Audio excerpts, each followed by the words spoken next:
મૂર્તિ જ્યારે છબીમાં હમાઈ જાય ને, બોલે નહીં, ચાલે નહીં, એટલે બધું જ કરે. પણ જીવતી જાગતી મૂર્તિની જો સેવા કરી લે ને,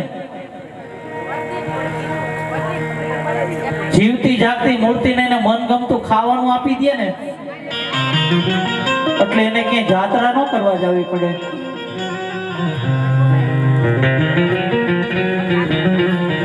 કોઈની માળા ન કરવી પડે.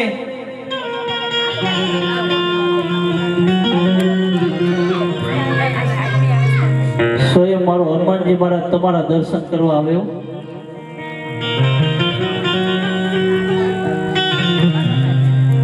આજે માતા પિતાને એટલે અંદરથી એને આનંદની અનુભૂતિ થતી હશે ને,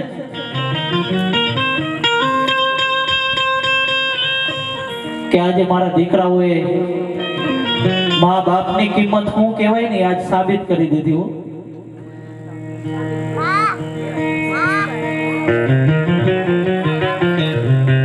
ને આજે મારા પણ અહોભાગ્ય કે હું જાજા ભાગે છે ને છબીમાં હમાઈ જાય ને પછી જ હું આવું.